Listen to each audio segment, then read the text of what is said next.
Things say live. What's up, comic book fans? Anchor Pete here and Brian over there. Brian, we got a new background. You see Kamala Khan back there? I did. It's very nice. Yes, we got a new show to talk about tonight. We got a trailer to talk about, and we have Obi-Wan. And it's Wednesday. That's different, right, Brian? Well, this is what we started with Wednesdays. Because we started doing, with WandaVision. I think that's what we started with anyway. Yes. So, I mean, that was always the Wednesday delivery night, which is, yes. It's kind of weird that Disney is actually releasing two shows at once. I don't think they've done this before. Because even like when like Mandalorian and Boba Fett they didn't cross over with anything. Marvel. Yeah, I don't think so. So that's interesting to me. I agree. I wonder what that says about Ms. Marvel. Like, do they think that it's like not the same type of show? Do they think it's like a show for like preteens or something like that, or teens? They think it's not gonna do as well. Yeah, maybe they think it's a different audience, or maybe it's just that they really needed to get Obi-Wan out on a specific day for Star Wars Celebration, and the 30. No wait, what anniversary does Star Wars have? 35th. 35th. Yeah, Star Wars. A New Hope has 35th anniversary, right? I think it's 45th. 45th. Yes, sorry. Yes. 77. Yeah. Yes. Can't do math. Yeah, but yeah, it's interesting. I mean, like, they're pumping all these shows out right now, and I know that COVID has messed up the schedule and the release of these things. I mean, it feels like Moon Knight just ended, which was like 2 or 3 weeks ago. Yeah, it's crazy. And the reason why we're doing Wednesday night this week is because there's just a ton of content out this week. There is Ms. Marvel. There's Obi-Wan. The Black Adam trailer came out. We're going to talk about that. But then there's also The Boys and, of course, Young Justice. So Brian and I are going to record on Friday, too, and we're going to talk about Young Justice and the first few episodes of The Boys. They dropped 3 freaking episodes. Yeah, I haven't even gotten through them all yet. I've gotten through 2 so far. So yes, I watched like the first 30 to 40 minutes of the first one. That's it. Yeah, so, there's so much to take in that show, and I mean, for me, it's been a while since I've watched it. Yes, it's been at least a year, if not more. I know you watched it a little more recently than that. Yeah, it's kind of funny too, because it's so jarring watching The Boys. Like, if you watch the shows that we just watched today, or the past couple of days, and then you watch The Boys, they're like so different in terms of like maturity level and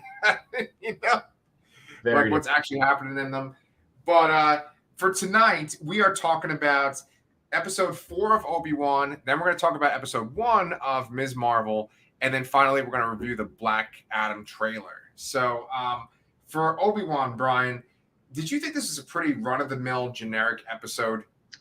Yeah, I don't feel like I don't know what this show's end game is anymore. I previously mentioned that I really like the angle of Obi-Wan's kind of like PTSD. They again hammered home with that. But other than that, this episode is really weird.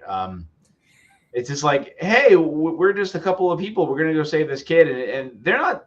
He's not saying why.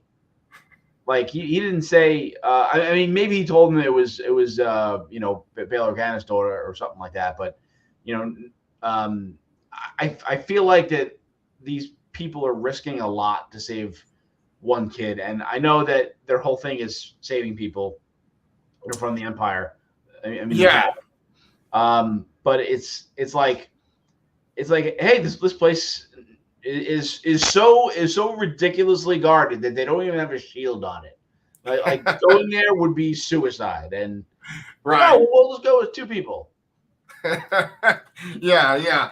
There's a lot, like, as far as like the logic goes about this episode that's off, and kind of makes you wonder, like, did they really think this out? Like, is this the most thought out kind of exciting episode you could have? I want to address what you just said about these other characters. They're all kind of connected to this thing called The Path. And, on this channel and on my Anchor Pete channel, I've kind of covered some of the Dune books that were put out by like Frank Herbert's son and Kevin J. Anderson. And what happens with those books is they just kind of keep sticking things into the time that's not covered in Dune. And they just keep mining all the stuff that was in the original Dune books, and they try to like pump it up. And they've been doing that with Star Wars for decades. But I feel like with these new shows and stuff, it's like they're really wedging stuff in there, pun intended, right? And basically with Solo, you had that that militant group. Do you remember them? I think they were called like Infus Nest or something like that. No, Enfys Nest was the leader. Oh, that was like okay. Yeah, the girl that was also in the villain in or one of the villains in Falcon and Winter Soldier. Yes, right. Okay. So yeah, so she was the leader of this like kind of rebel kind of group. And the idea in Solo was that was sort of like the beginnings of the rebellion. Like that was just one kind of faction that would kind of come together to make the Rebel Alliance. And I think that the path in this show is kind of like another little faction that'll probably kind of get absorbed into the rebellion. My personal belief, because you were asking about the end game for this show, I do think that like Vader and the Inquisitors are just going to come in and just like slaughter everyone connected to the path, and it's going to be very bleak. But I feel like any kind of survivors are just going to get absorbed into the rebellion, because I don't think they're full rebellion yet, right? What would you say that yeah, too? I don't think so, but I was thinking more in the sense of that this is how Leia grows up to be involved with the rebellion more so. Hell yeah. Than that bleak kind of ending that you were just mentioning. I mean, for me, the question is like, how does Darth Vader forget about Obi-Wan? I mean, I guess he could fake his death or something. Yes. I don't know. Like, there's a lot of questions for me. Yeah, well, so you bring up Leia, right? And I messaged you because Brian and I will often like kind of message each other little subtle like little hints, but we won't full out say things before our show. And I said that there were two really embarrassing moments in this episode, and the very first one was with Leia. You have Reva basically interrogating a 9-year-old girl, and I'm just sorry that was just pretty difficult to watch, man. Yeah, it was very difficult to watch because I again, like I've said, like I don't think that Moses Ingram is right for this role, or something is just off with her energy, and it's just not matching when it's needed, or it's badly written, or some horrible combination of all of those things. I don't think it works. I think it makes her her character look more incompetent. The fact that she's grilling a 10-year-old who doesn't actually know the answers to the questions she's asking. And they put her in a torture chair, like saws and needles and shit. Yeah. What the hell, man? Yes. So I thought about this a lot because obviously the big debate is Moses Ingram and the racist comments that she got. And it's not a debate. It's the topic that Twitter's talking about, or the Star Wars fandom is talking about. And you should see our thumbnail. Our thumbnail has Moses Ingram, then it has the actress that plays Ms. Marvel, and then it has The Rock. And I feel like there's just so many like conservative, Comics Gate, Star Wars fans, all these types, just looking at that thumbnail and getting pissed off. But what I wanted to say was, though, is that they talk about how she's a Shakespearean actor. I bet you she's a phenomenal actress in other things. However, there are actors that kind of shine in genre stuff, and then there are actors that like they just don't really fit in genre stuff. It doesn't really work for some reason. And you'll see specific actors. I was thinking of them. I was kind of like thinking of specific ones that just pop in my mind. There's like Jeffrey Combs. Then there's the guy who plays the demon guy on Supernatural. There are hundreds and thousands of great character actors out there doing great work all the time. Right. Shows like this need. I mean, they definitely need star power, and I understand why she was cast. I mean, oh God, what was she in before this that was nominated? I don't remember, but it's okay. I know that I understand. It's like, hey, let's cast this actress that was really good in this role. I mean, she's newer, but let's just see what happens. And I just don't think this gamble paid off. Yeah. Like even if we're gonna go like with the race card and stuff, there's actually actors that are black actors that are like sci-fi genre, horror genre actors that completely sell it every time. There's like Keith David, for instance. He's often in genre stuff, and he's fantastic, right? He's fantastic at everything. Well, he's fantastic in everything, but I actually think I see him more in genre stuff than I see him in non-genre stuff, right? And Yeah. then another actor, Tony, Tony Tony Todd? Todd. Yeah, Tony Todd from Candyman, right? He's also in a Yep. lot of sci-fi stuff. Once again, black actor, but it's like it's the genre. Like some people just kind of get it, And so I do think that it is the show's fault, though. It's the writing of the show because you have, like you said, you have an adult actor like interrogating a 10-year-old kid like it's an episode of fucking Homicide: Life on the Street, and they're about to like waterboard this little child, and the Yeah. kid doesn't even know. It's like, it's embarrassing, Yeah. man. Like, I mean, I understand that there's no way she could know. Yeah. I mean, I guess there is a way she could know. I mean, she has force abilities. Maybe they're not fully developed. I don't know. Yeah. But like, it's just a weird choice to put all your eggs in a interrogated 10-year-old basket. Yeah. Um, and oh, I'm sorry. Go ahead. no, go ahead. Well, I was going to say that like one thing that bothers me about shows like this, these MCU shows too, is that there's like certain beats that they have to hit, and they kind of stretch out things. Even when they're just 6 episodes or 4 episodes or whatever, it still can feel kind of dragged down. And I feel like this is mainly filler so that you can eventually get to like the final battle with Obi-Wan and Vader. And so, like, I see why they did this. Like, she plants the bug on the droid, right? And it's like, okay, Yeah. that's actually clever. I'm glad that she did that. It's going to lead Yeah. them to the path, right? Great. But they don't need to have a scene where she's interrogating a 10-year-old girl. Yeah, they don't. And, they also didn't need to. I mean, you could argue that now the other bad scene in this episode was when they're escaping the base and Obi-Wan is just walking with Leia in a robe, and like no one stops them at all. Like come on, like you don't see like like it's like 2 kids in a trench coat trying to buy an R-rated movie ticket. Like, come on, man. Yeah. And I mean, you could make the argument that like, oh, maybe Reva told them all to make it look believable and let them get away because I planted a tracker. But no, she didn't do that because Vader didn't know. And if Vader didn't know, nobody knew. It's just so embarrassing. The villains are just bumbling through this series. Yes.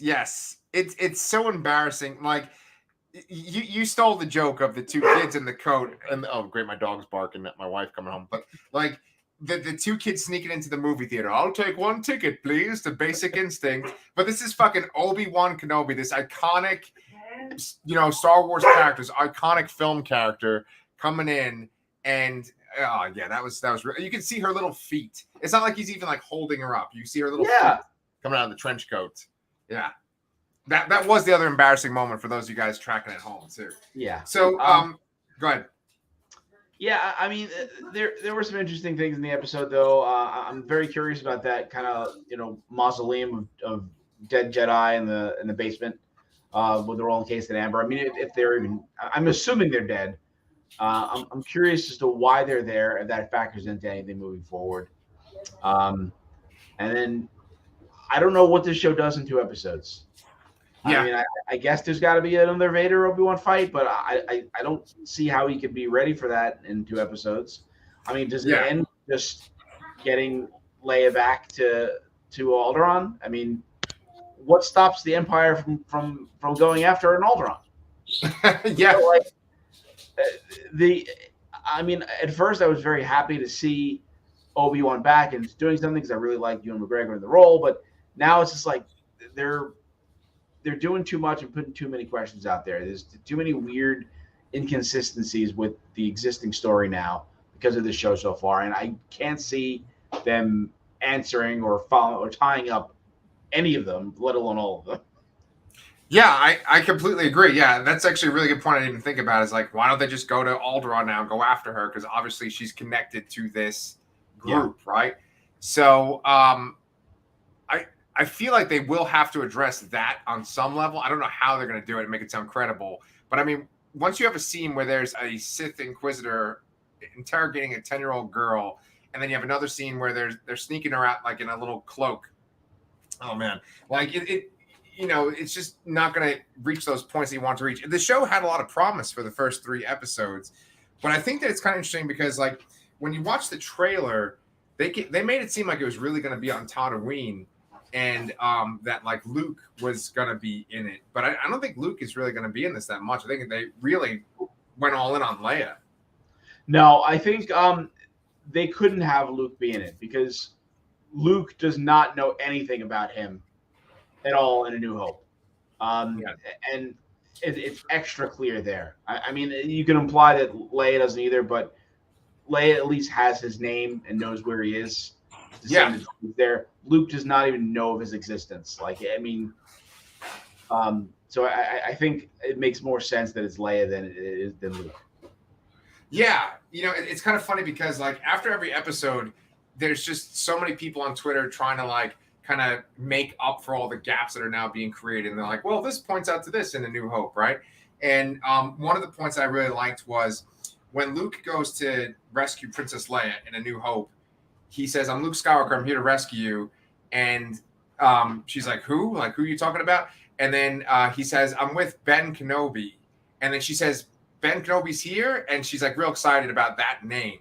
So I think that kind of works based on this show. Yeah, agreed. And then one other point that you made too was you were talking about like the Jedi that were like in that amber that were kind of like frozen in place or whatever. The dead Jedi, including the dead youngling. A lot of the things in the Star Wars comics and probably in the books too go into detail about like sort of getting power from the dark side and like sort of doing horrible things to become more powerful. Like with Darth Vader, the whole reason why his castle is on Mustafar, where like Anakin Skywalker was so horribly injured, is like it kind of like it like strengthens his anger and his fear, So I think that there's probably something about having those Jedi preserved like that probably like strengthens the Inquisitors, Interesting. Okay. I don't know. And it's kind of funny too, because like the Inquisitors, like you were saying before, are kind of come off as these like kind of incompetent characters, but it kind of makes sense too, right? Because like they were always this sort of like, B-level Jedi or C-level Jedi, and they weren't taken out during the Order 66. And so like they've basically joined this group to sort of survive. And it kind of makes sense that they're kind of incompetent, not necessarily badasses, Yeah. So. I mean, Star Wars has a history now of hyping up these kind of groups and then failing to show them properly. Like, the whole they built up the Knights of Ren in the sequels, and just what the hell is that? Yeah. Star Wars is like really good at hyping up bad villains. I mean that sounds stupid. Like making villains look like real badass, and then they're nothing, like you said. Yeah. Like Darth Maul is kind of like the ultimate example of that, right? Yeah. Yeah. But then with this kind of stuff, like the TV shows and stuff, they've actually made him better. Like they've expanded upon him too. But, yeah, they've used him a lot in the animated series, which I have not watched. So yeah, I gotta get around to watching all that shit and like the Bad Batch and Rebels. Yeah. So, did you have other stuff you want to say about Obi-Wan? I don't think so. I think I'm good. Okay, all right, good. I think it was just sort of a snoozer of an episode, and I actually was much more excited about this show, Ms. Marvel #1. What did you think? Yeah, I was excited about it because I kept seeing headlines at how good it was and all that, and I kind of agree. It was really good.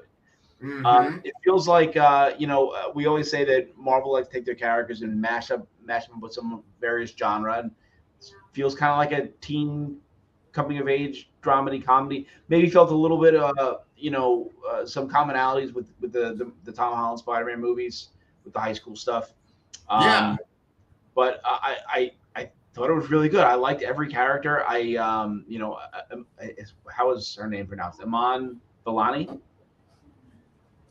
Oh yeah, Iman Vellani. Yeah, that's right. Absolutely fantastic in the role. Yes. I've liked everybody so far. So it's good. I mean, I don't know that much about the character. She is very new. I mainly read her in the Champions team book, and right. And I read an older version of her in Exiles. Oh, okay. Like old lady Kamala. Yeah. Oh, that's cool. It was very like Terminator-esque, which was kind of cool. Yeah. But I mean, like, I don't know who her villains are. I have no. I mean, I know she's Pakistani. I know she's in Jersey City, and I know she's she's kind of like a fangirl. But that's really it. Yeah.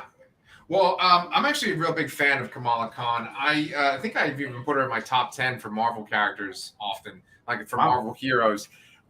I've always liked her book, like since it first came out. And G. Willow Wilson is the writer. She was the original writer on the title. And we talked about The Boys earlier. I feel like the show kind of reminds me of The Boys, where it's very similar to the comic, but yet they've changed certain things, and I think that maybe they've changed it for the better.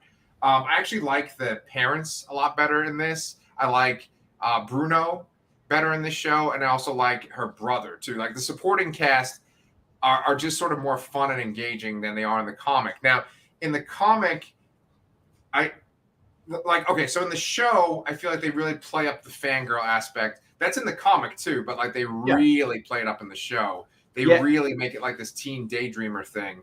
Yeah, and I really liked it. There was tons of different pieces of comic art, existing like real world comic art, just on her walls, various costumes and other things. And it was cool to see that. And you mentioned G. Willow Wilson. There was a nameplate on of her school that it had a bunch of the characters creators listed on there. Nice. I only noticed G. Willow Wilson. I noticed Jamie McKelvey, who had some costume design input, I believe. Oh, okay. Yeah, I mean, the other person that took over, like after G. Willow Wilson, it was Saladin Ahmed, and like obviously this is a Muslim character. She's Pakistani, she's not your typical Marvel superhero in that regard. And I think that in the comic, one of the main differences from the show is I think that there is more of a reverence for like the religious aspect or like the political social aspect of Muslim culture. In this show, they kind of say things, they like use like terms like Muslim terms or whatever, but like that part's kind of absent, and it's just more about like you have these immigrant parents that are like restricting their daughter, and then you have this girl who's got her head in the clouds. They're really kind of leaning all into that for the show. Yeah, absolutely. I mean, it's a very kind of typical coming of age story, where the parents are trying to be overprotective of their kid, and they kind of go a little too far, but they mean well, and the kid thinks they're ruining her life. Yes, and honestly, that story alone was entertaining enough in this first episode. It was, and you know what? Like, it gave me flashbacks to my own youth. I guess 30 years ago now. I felt it. Like I felt like embarrassed for her. Yes. I mean, that's the scene where her parents walk in with the Hulk costumes on. It was hysterical. It was great. And, yes. But I felt for her. Like I'm like no, I could probably I can't think of any specific example in my own life, but I mean something like that definitely happened to me at some point in my life. I'm sure it has happened to everyone.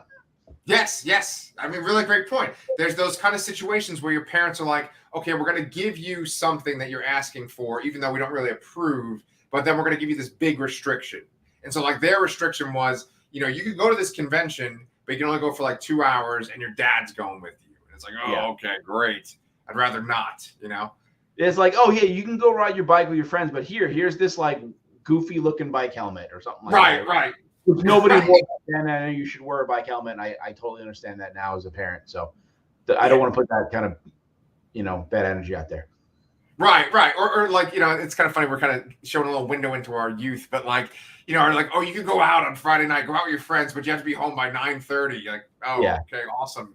Yeah. Your friends are out till midnight. You're like, I gotta go home now. Yeah. So, but here's the thing too. My daughter just got home from the water park. That was all that noise. If you guys are listening on the podcast and stuff, but what do you call it? Like, I think this would be a great show for my daughter to watch. Yeah.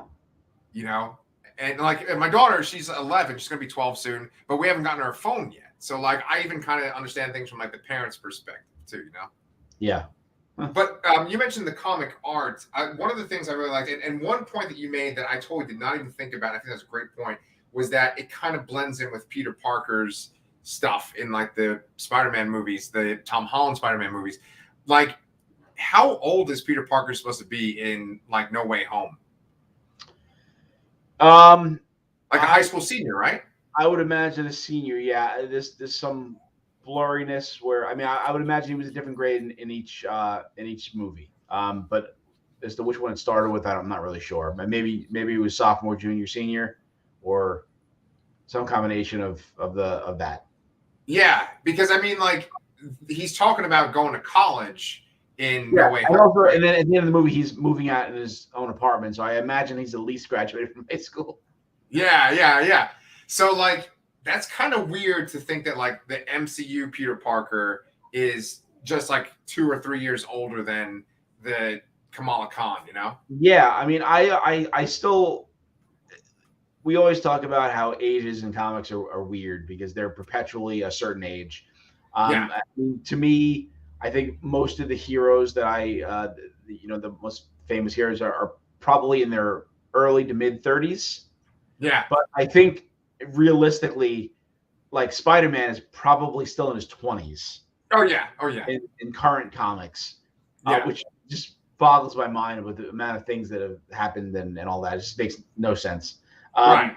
But yeah, it's weird. It's like Kamala here is,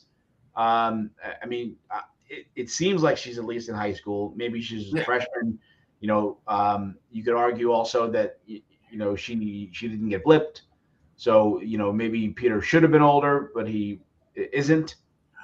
Oh, I like that. Yeah. That's interesting. But like she's a fan of his too, and they've had interactions in the comics, and it's just weird. I mean, he still could technically be a mentor figure because he is more experienced, but what is he? He's tops 3-4 years old, 3 or 4 years older.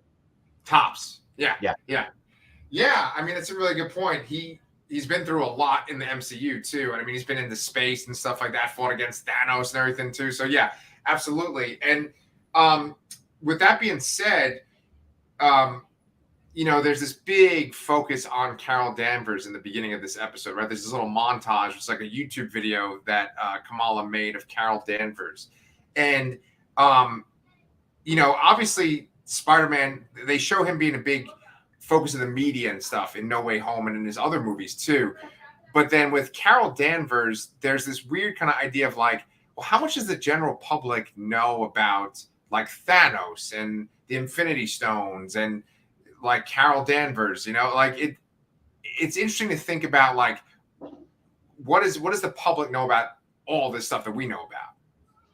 Yeah, I mean, I think they have to know about Thanos. I think there was like they've shown a lot of people mentioning him before. I think they've even mentioned it on the news in various scenes and other shows. But Carol specifically, I'm not sure. I mean, we have to take into consideration that she does leave the planet a lot, so she's not always there. But at the same time, she didn't get blipped. So during that 5-year period, maybe she was there more, or maybe her presence was more felt there. But to me, it's odd because it seems like she's off-world more often than on-world. Yeah, she's kind of more like Peter Quill. Like Peter Quill's totally in space and doesn't go to Earth at all, but she's more like him, where it's like pretty much her adventures are in space. Like Carol has teamed up with the Guardians in the comics and stuff, and I feel like for the sake of the character, they should have maybe had her be with the Guardians, and maybe like maybe they will tie her up to the Guardians somehow. But I that's the whole thing is too. I'm not sure how popular Brie Larson's Captain Marvel is in general. Yeah, I think I like your idea a lot, but I think that what they could do with her is have the next incarnation of the Guardians team based around her. Okay. Because we know that they're essentially disbanding the first group for the most part. I imagine there'll be some deaths and something like that in Guardians Volume 3, and then whether or not any of those characters stick around is up for debate. But I could absolutely see melding that with some other cosmic characters and Carol, because they're putting her out there saying that she's out there all the time. So Yeah. it makes perfect sense. Yeah, look at this. We got a comment too from I believe it's Jonathan Edwards saying, Yep. "Sup, boys?" But he missed our whole Obi-Wan conversation. Oh yeah, I got to hear what he has to think about that. I don't know if you watched it yet though, because it was only today. Oh, okay. So maybe Yeah. maybe it's better you didn't hear us talk about it.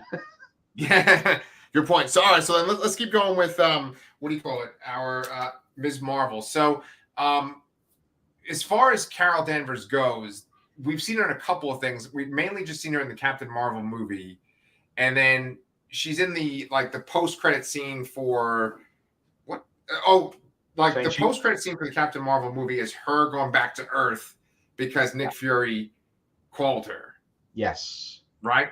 So then she's in Endgame, and then she's in the post-credits for Shang-Chi, and I think that's it, right? Yeah.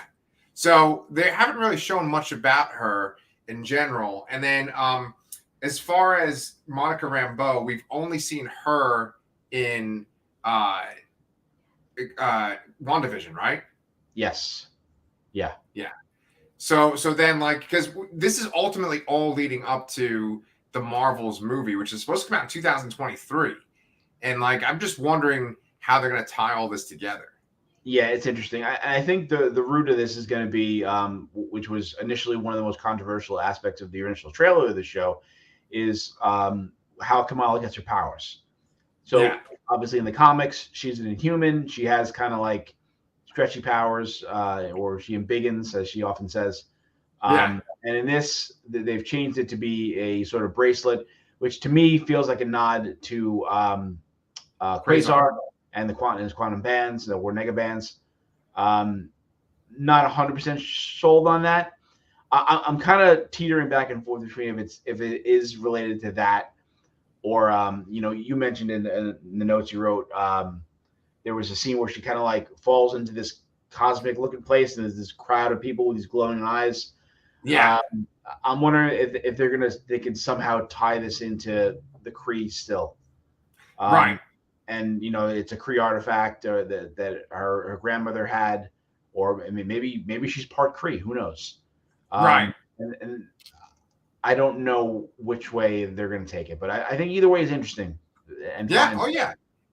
Yeah. They obviously needed to distance themselves from the terrible Inhuman show. So yeah. Right. Which is so weird because they have Black Bolt in Doctor Strange, right? Yeah. But yeah, I agree with you on that. Yeah, that scene where she kind of falls down, and then we see that whole city block worth of people with those glowing purple eyes. That was absolutely the most intriguing part of the whole episode. I'm wondering where they're going to go with that.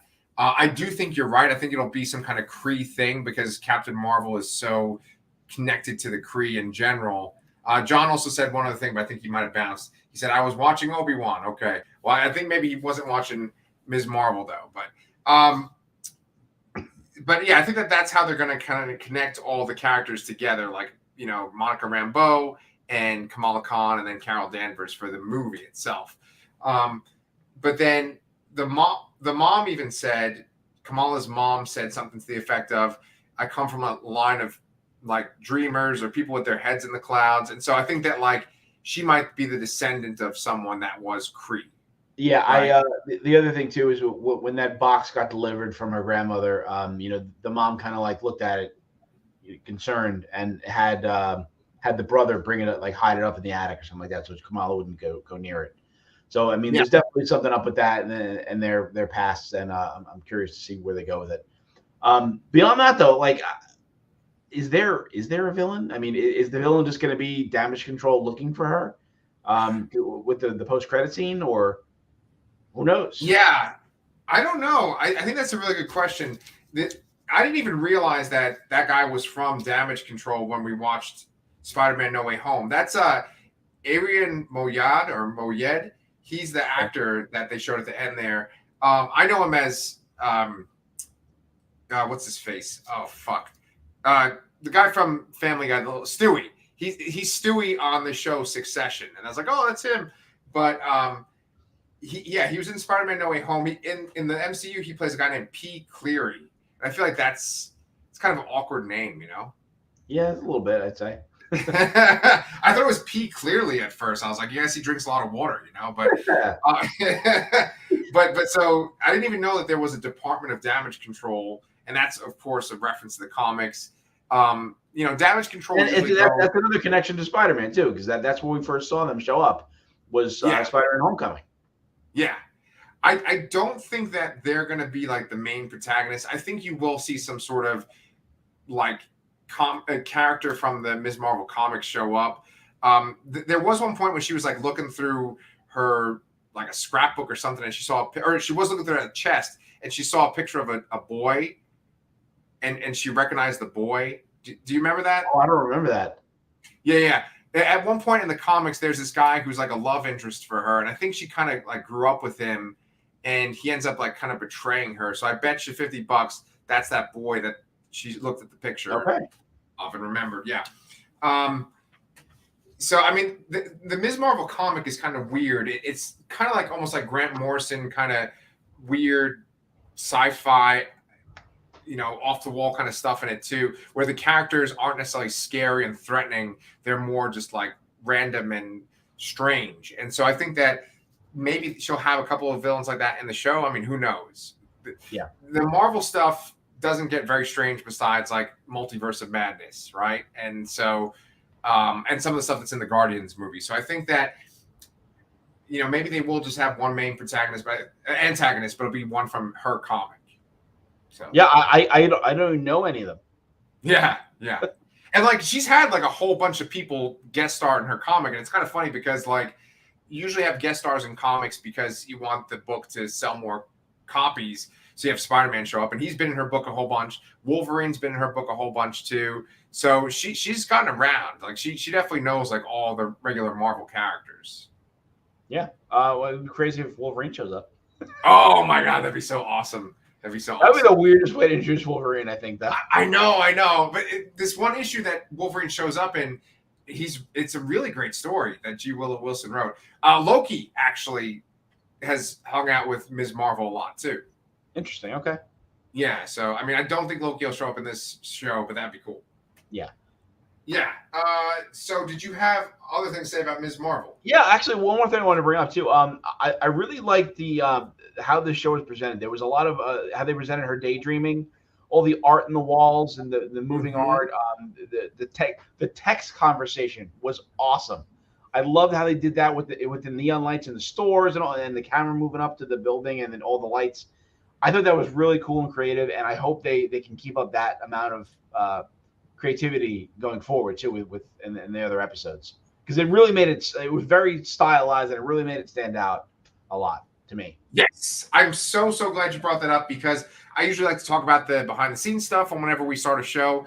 And so the showrunner for this one is Bisha K. Ali, and she is a British Pakistani stand-up comedian and a screenwriter. She wrote an episode of Loki. She wrote on the show version of 4 Weddings and a Funeral, and she was a producer on the show The Baby, which if you guys like the show The Baby, go on over to my other channel, The Lastercast. Danny did a review of like every episode of The Baby that was on HBO Max. I gotta watch that. She's the showrunner, and then the directors for at least this first episode, they are like a duo, and they go by Adil and Bilal, and that's Adil El Arbi and Bilal Falah, who are Belgian film and television directors, but they're of Moroccan descent. And they made some movies that I don't know, such as Image, which came out in 2014, Black, which came out in 2015, and Gangsta, which came out in 2018. Don't know about any of these movies. Yeah. But they also did direct Bad Boys for Life, the third Bad Boys movie. So I didn't see that, but honestly, watching this first episode makes me want to go see those other movies. Yeah. Definitely curious. Because it had that sort of like Simon Pegg. No, not Simon Pegg. The fuck is director of Shaun of the Dead? Edgar Wright. Edgar Wright, yeah. It kind of had a little bit of that Edgar Wright energy to it. It's more of like a European thing where like the camera's moving a lot and there's like, kind of heightened emotional like looks on the characters and stuff. There's a lot of that in this, I thought. Yeah. Yeah, just like super creative. It kind of reminded me of Scott Pilgrim versus the World a little bit.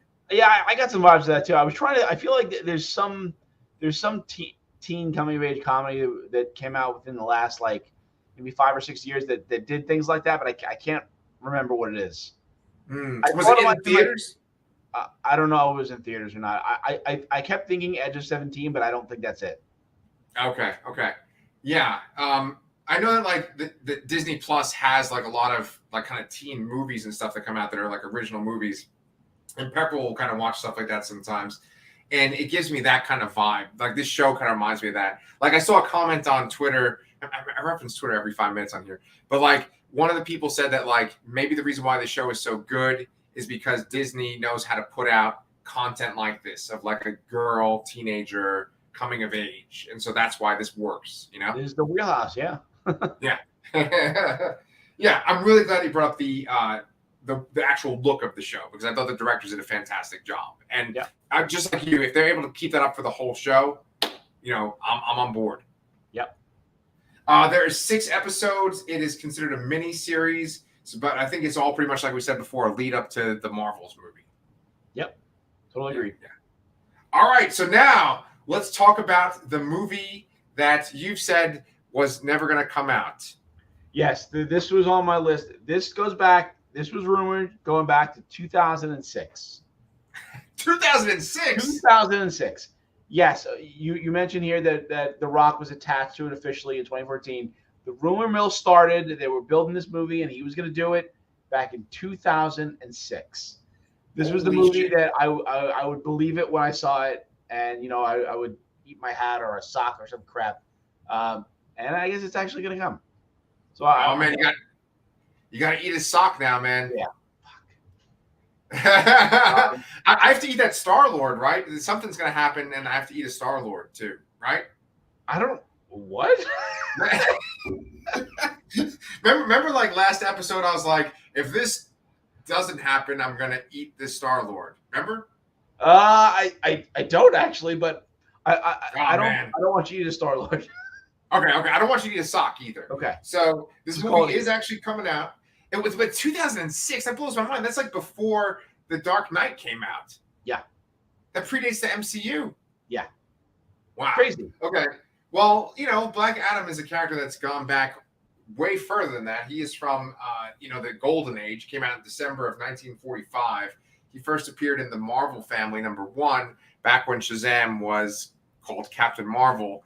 And in some kind of weird alternate universe, Shazam or Captain Marvel would have gone on to be a bigger hit than Superman, and like Superman would have faded in the background. But basically, that didn't happen. DC sued Fawcett Comics because Shazam was such a ripoff of Captain Marvel, was such a ripoff of Superman. It's funny. You know? I just fact dropped that little story, the tidbit there, to our mutual friend Danny, because he made a comment about why is DC putting out movies with Superman, Shazam, Black Adam all essentially have the same power set, and then I had to put because this, and I said exactly what you just said. So, well, okay, so that kind of brings up a note I had towards the end, but it's a note that's kind of interesting for me because all this information I got is from the Wikipedia, right? So who knows? Could be full of shit, right? Yep. But in the wiki, it says that he's getting his powers from the Egyptian gods. And I think that's really interesting, right? Because like Shazam's power set is from like the Greek gods, right? For the most part. Yes. Right? Like each letter in Shazam stands for like a god, like and not just gods, but like demigods and shit too, but like Hercules and Zeus and Yes. And I think Black Adam is supposed to have the same power source as Shazam. Yes, in the comics, yes. Well, in the original Fawcett comics, he was like a corrupt, he was a villain, and I kind of wonder if that would have been a better way to introduce the character and then give him a spinoff. Yes. It's almost like to me, this almost feels like having Venom separated from Spider-Man in the Venom movie. But I'm hoping that they'll do a better job here because I think there's more to go on. Yes. With the character, especially with the inclusion of the JSA. I mean, yeah. Right. That's kind of suggesting that we're really going all in on the world building. We're really trying to make it a part of a bigger picture, whereas Venom still does feel like it's just its own thing. no matter how much Sony's trying to expand it. But like Black Adam is Teth Adam, and they kind of talk about his origin in this trailer. He says, I died and I came back like with the powers of a god. So if you even just look at this wiki for the movie, the wiki even contradicts itself a little bit. They say that the wizard Shazam gives him his powers too. So I guess we're going to see Digimon Hansu in this movie as well. They didn't show him in the trailer, that's for sure. No, I mean, I feel like if they're talking about the Egyptian gods, I think they're going to make this completely separate. Completely separate. Yeah, which I think is fine, I guess, if they're going to do this separate route. It would be kind of weird to mix them in that way. I think I still would have preferred the character to appear in Shazam first, but it makes sense that because they're not going that way, they'll make it a little bit different and have it stand out a little more. Yeah. Yeah, I know. And it's interesting too, because like the movie Shazam came out in 2019, and that feels like a fucking lifetime ago. I think it was like, before COVID, before we kind of really knew about COVID, right? Before times. Yeah. Yeah. And everything has been pushed back and delayed. And I know that we are getting a Shazam 2. And I know that's called like the Wrath of the Gods. And I know that like Selma Hayek, I think, is playing one of the gods in it. Oh, I didn't know that. Yeah, there's like 2 female gods. The other one is Helen Mirren. I know it's definitely Helen Mirren. I thought it was Selma Hayek, but maybe it's someone else. Then they're both playing like female goddesses that are gonna fight Shazam, I guess. Interesting. Okay. Yeah, that's some weird ass casting, right? And I was trying to think of like because they kind of teed up the idea of Mr. Mind being like they showed him in the post credit scene. Yeah, and I know I'm all over the place, but I'm just kind of excited about this. I actually am not really excited about the movie itself. I think it's just going to be kind of generic and ultimately forgettable. But I am excited about the idea of like bringing these characters onto the screen. Yeah, no, this feels like it has the potential to have the best world building of any of these DC movies yet. I think that's the exciting part. I mean, DC Comics is all about legacy, and they have not really done a great job with that yet in the movies. So not at all. This feels like it's going to hit the mark on that at least. Yeah, and JSA is all about legacy. I looked up the individual characters on the wiki, and they were saying that like Aldous Hodge, who's playing Hawkman, he's playing the Carter Hall version of Hawkman because there's so many different versions of Hawkman. Yeah. And in his description on the wiki, it says he's the reincarnation of an Egyptian prince. So that's just one version of Hawkman where he's like a reincarnation. He's been reincarnated multiple times. I'm wondering if when they show the scenes in like ancient Kahndaq, if they'll show like the Egyptian prince back then too. So they'll have that kind of connection. Yeah, that would be cool to see. And it's a good way to show, how they know each other and all that. And hopefully it'll be better than how they did it on Legends of Tomorrow. Yeah. Not that Hawkman was bad, but Ben Savage was bad in that. Yeah. Well, do you think that they're going to do that kind of lame thing, which I think they did do on Legends of Tomorrow, where it's like the ancient Egyptian version of the person looks like the modern day version of the person? Yeah, maybe. I kind of hate when they do that. I like it when it's like a totally different looking person, Yeah. Yeah. And what do you think of Hawkman's costume? More red than I expected. Yeah. I feel like it needs some green in there, but I mean the wings look cool. I mean he's got his mace, of course, but I mean other than that, I'm curious as why they went red and gold rather than any green. Yeah, that's a really good point. I don't know. Yeah, and then what about like Dr. Fate and Atom Smasher? Wow, did I just say Smasher? Smasher. Yeah, I mean Atom Smasher's comic costume was good. I didn't really get that clear of a view of Dr. Fate, but I mean, it looks fine to me. Maybe a little too shiny, but I like the more muted yellow than gold for it. Yeah. But that's fine. Yeah. So Pierce Brosnan's playing Dr. Fate, which I think that's great. Like to have that kind of level of actor for this character. Who could easily, like, you could write off Dr. Fate very easily. People would be like, oh, he's like Doctor Strange ripoff, even though Dr. Fate came out first. but I was going to say that he plays the Kent Nelson version of Dr. Fate. There's many different versions of Dr. Fate as well. And then in the wiki, it says that he was like an archaeologist that discovered the helmet. So it's always interesting how they choose to introduce these characters that like have been around since like World War II. And it's like, well, which version do we put? How old do we make them? And so, it seems like they're all kind of like contemporary people. Like they're all from the modern era, Yeah. And we didn't even see like Cyclone in the trailer at all. Yeah, you started using her powers, I think. Yeah. So, yeah. But we saw a shot of her in the and yes, I'm saying her because they did a gender swap, I believe. But we saw in the teaser. No, Cyclone's always a girl. Really? Yeah. Oh, Cyclone is a girl, and she's the descendant of Red Tornado. Now, the original Golden Age Red Tornado is a woman, and it's a woman that has like a fucking like teapot helmet on her head, or like a soup bowl helmet, and she has like a wooden spoon or something too. It like she's was this like Forbush Man? What's that? Was this like Forbush Man from What If? Oh yeah, there you go. It actually kind of is. It might have been inspiration, but yeah, like it's just this weird fucking character. You got to look up the Golden Age Red Tornado. It's like this woman, like she was like a housewife or something, and she decided to become a vigilante, and so she predates the robot Red Tornado. Oh wow, yeah. Yeah. Okay, yeah. Interesting. Yeah, okay. Cyclone is her descendant.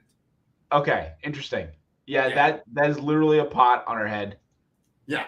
Wow. And so, like Cyclone is like a good example. It's like one of those characters that's like a descendant of a Golden Age character, and yet they have like a superpower. So like she's got the Cyclone powers, and then like like Black Canary is a descendant of the Golden Age Black Canary, and she's got her Sonic Scream. It's like kind of like the same thing, Yeah.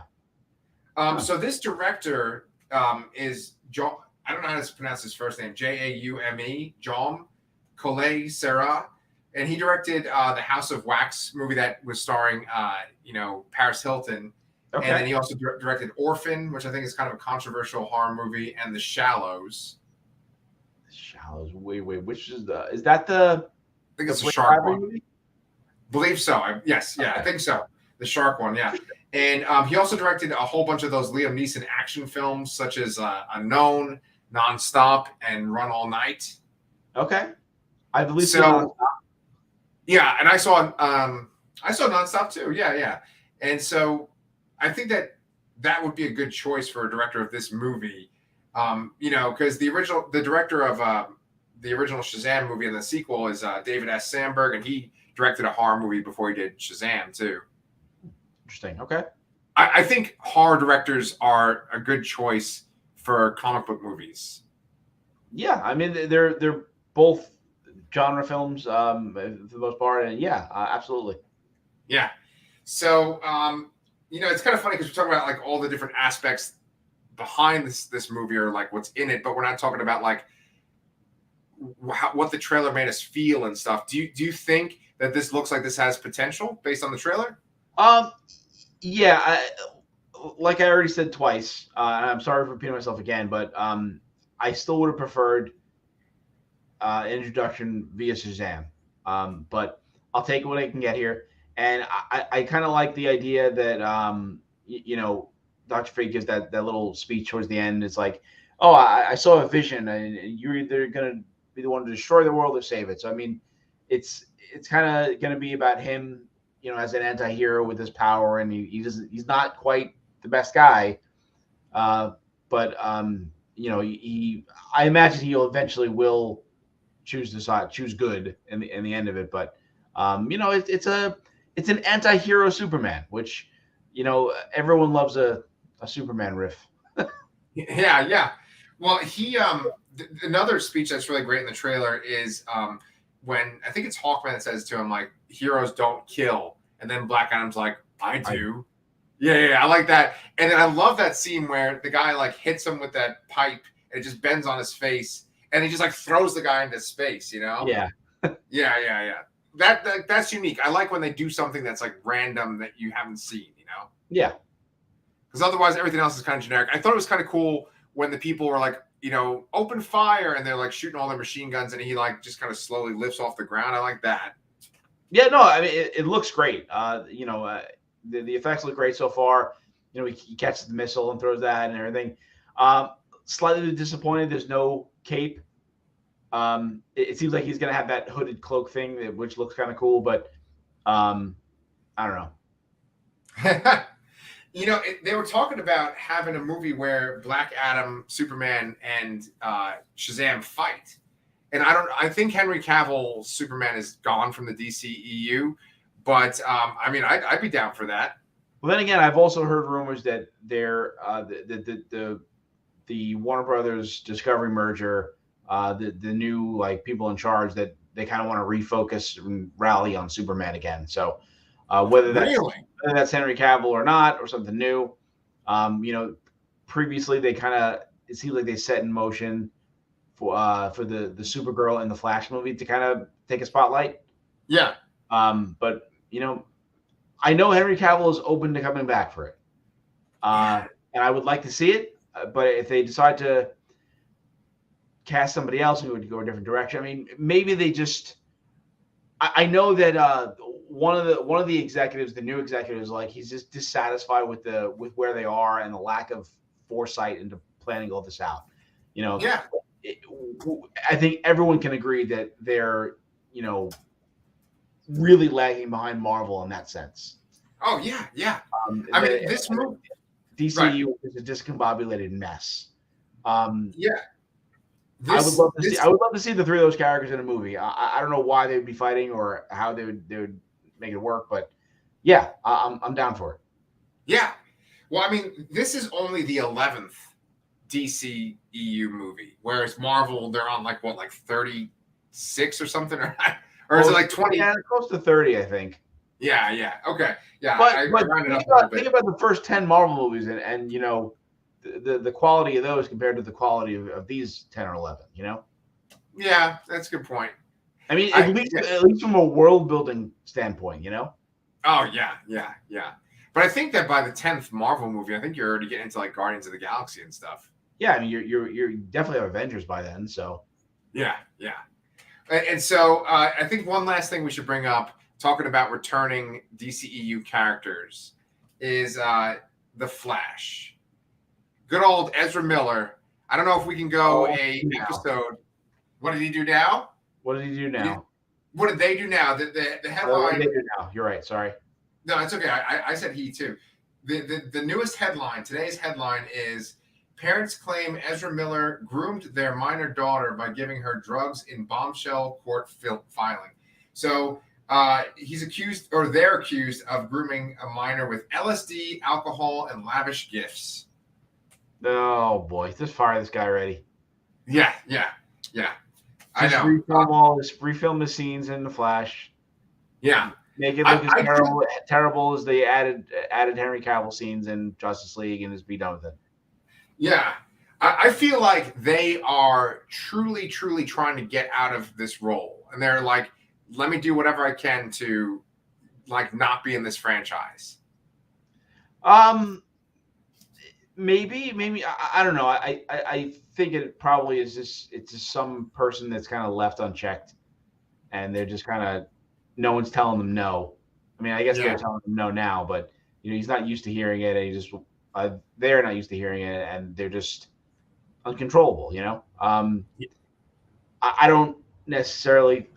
I mean, I guess I imagine it's a shit ton of work to be in these movies. To get the kind of shape you need to do, the hours you got to put in, the time you got to put in, and I could definitely see people not wanting to do it. but I don't know. It's a lot of money. It's a big famous role. It's career defining for a lot of people. Yeah.